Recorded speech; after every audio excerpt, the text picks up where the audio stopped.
Doctora, qué gusto saludarla. Y bueno, ustedes ya la conocen, ella forma parte de los juristas independientes que han estado trabajando tanto por el tema de lo que va a suceder en las próximas elecciones judiciales, de que se vaya a un referéndum, que finalmente las firmas no fueron suficientes para ello, pero le hemos convocado a la doctora para hablar un poco acerca de cómo ve las próximas elecciones judiciales. Están a la vuelta de la esquina y para muchos va a ser muy difícil llegar a la fecha. No sé qué opina usted.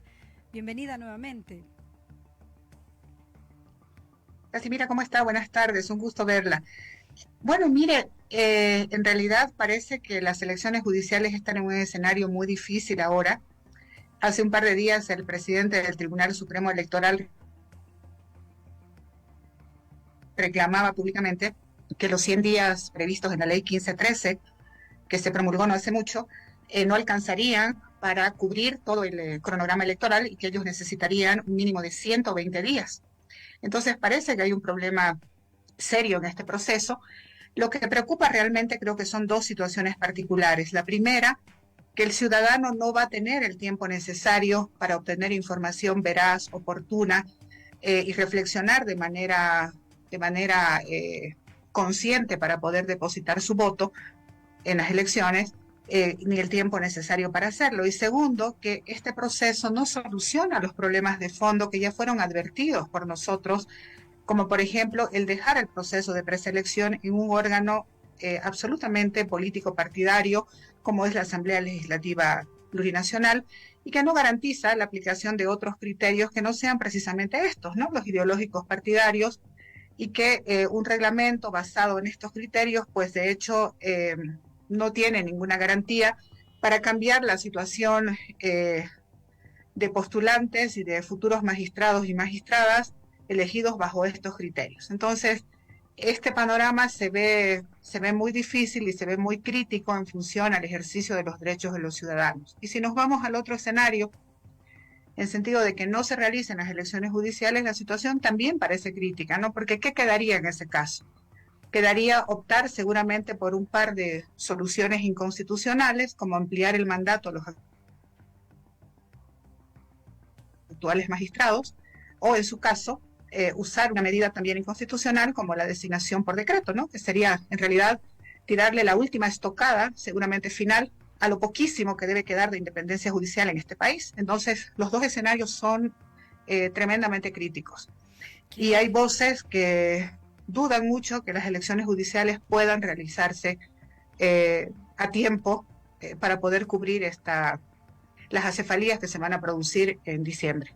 Claro, muy preocupante lo que usted dice, ¿no? Por un lado, es verdad, los juristas independientes ven que las elecciones se va cayendo poco a poco, pero por su parte también los oficialistas están cuestionando al Tribunal Constitucional Plurinacional. Por otro lado, lógicamente daría la impresión de que se quiere dar largas y si finalmente se llega a una elección, bueno, quiénes serán las personas, ¿no? Es decir, a quiénes elegiremos verdaderamente. ¿Serán las personas probas para ese cargo o para esos cargos que son de vital importancia en este momento para Bolivia?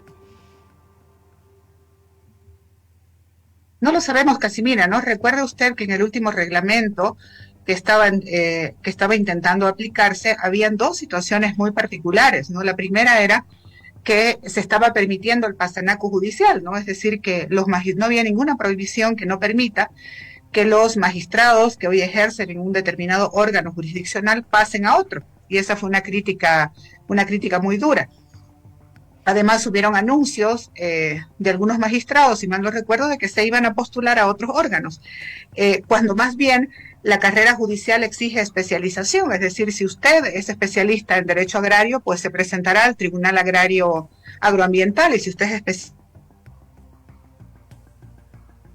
en derecho constitucional, se presentará al Tribunal Constitucional. Entonces, esa era una crítica muy fuerte. También se criticó que se permitan los grados de parentesco, ¿no? Que también es una situación muy grave.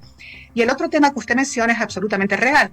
El Tribunal Constitucional ha emitido en un auto de admisión de una acción de inconstitucionalidad, ha establecido una medida cautelar que prohíbe la continuidad de la convocatoria para las elecciones judiciales, paraliza el reglamento y paraliza los procedimientos. Es decir, que no se puede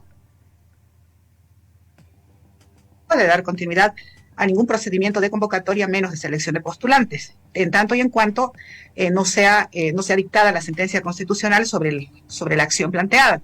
Entiendo que el plazo ha sido ya superabundantemente vencido y el Tribunal Constitucional no ha emitido la sentencia, que no es raro en este tribunal, porque en el caso del amparo nuestro, los 30 días previstos en la ley y en la Constitución se han vencido ya hace bastante tiempo y aún no tenemos sentencia.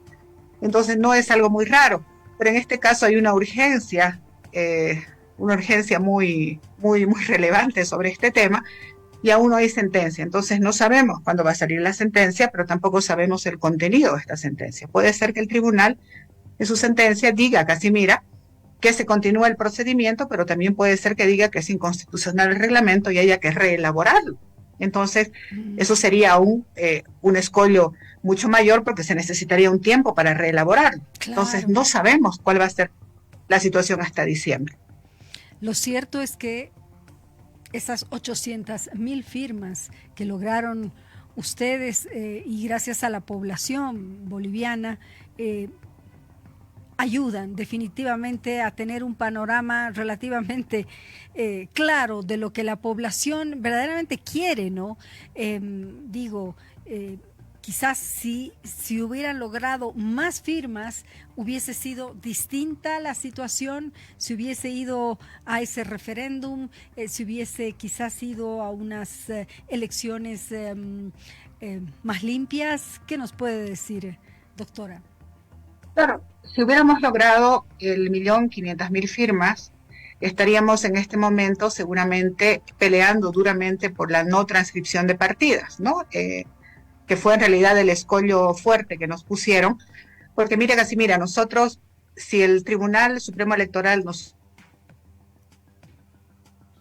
hubiera permitido no transcribir las partidas, íbamos a pedir un plazo adicional para continuar con la colecta de firmas, porque el plazo de 90 días que nos impusieron era un plazo reglamentario, no era un plazo que esté ni en la Constitución ni en la ley. Entonces íbamos a pedir la ampliación de plazo, pero lamentablemente teníamos la espada de Damocles sobre nuestras cabezas, vinculadas a la transcripción de partidas, que significaba un tiempo adicional y significaba además una erogación muy grande de dinero con el que nosotros no contábamos.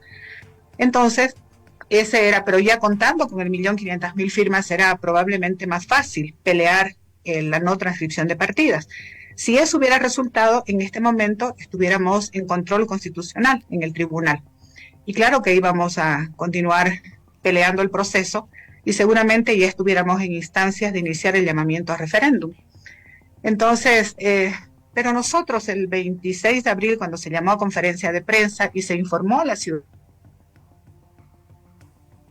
ciudadanía que no habíamos logrado la colecta del 1.500.000 firmas, convocamos a los partidos políticos, en especial a la mayoría parlamentaria, pidiéndoles que asuman la propuesta y que inicien el proceso de reforma parcial en sede legislativa, por lo menos en el tema de modificar el sistema de preselección a cargo de un órgano sin criterios ideológicos partidarios. Y bueno, no tuvimos eco, los partidos políticos no hicieron eco de nuestra propuesta, y esta es la situación que se veía venir, y bueno, sucedió, y estamos en este entuerto, y veremos cómo se soluciona en diciembre, cuando el mandato de los magistrados y magistradas en ejercicio fenezca, y este país quede sin altas cortes.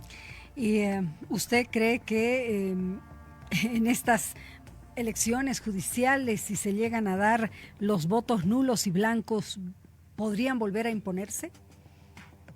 Pero claro que sí, mira, porque mire, el plazo para que el ciudadano pueda conocer a los postulantes, pueda emitir su voto, pero además, considerando que ha habido casi 1 millón de personas que ha firmado los libros para la reforma parcial y que al firmar ha manifestado también un descontento con el sistema de justicia, yo estoy absolutamente segura que ese 60% o 65% de los votos inválidos que se generaron en la pasada elección judicial el año 2017 van a ser mucho mayores. Entonces, la ausencia de legitimidad en caso de que se dé la tercera elección va a ser catastrófica, ¿no? Y no sé cómo se puede lidiar con una ausencia de legitimidad tan grande, ¿no es verdad? Bueno, pero el asunto es que al poder público no le importa mucho esto. Ese es otro tema de responsabilidad absoluta del poder. Cuando el poder está con ansias de monopolio, no le importa mucho lo que la ciudadanía dice, se invierte en las cosas, ¿no es verdad?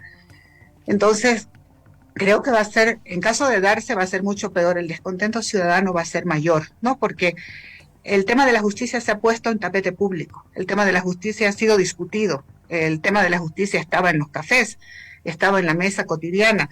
Otra cosa es que la gente probablemente no se animó a firmar porque tenía temor, tenía miedo de las consecuencias. La gente tenía algún pariente que era funcionario público y tenía temor de que su firma pueda generar alguna consecuencia. Y eso no es un invento ni es nada más que una elucubración, es una realidad. La gente nos decía eso, se acercaba a la mesa y decía, miren, no puedo firmar porque tengo un hijo, tengo un sobrino, tengo un nieto que trabaja en el Estado y no quiero arriesgarlo. Entonces, había mucho miedo, ¿no? Entonces, creo que la situación puede tornarse aún mucho más problemática en materia de aumento de votos inválidos. La diferencia, Casimira, es que en este sistema que rige ahorita, esa cantidad enorme de votos inválidos no tiene ningún efecto, se traduce solo como un acto de descontento ciudadano. Pero en la propuesta que teníamos nosotros, el voto negativo, el voto no, tenía un efecto claro y el proceso se anulaba.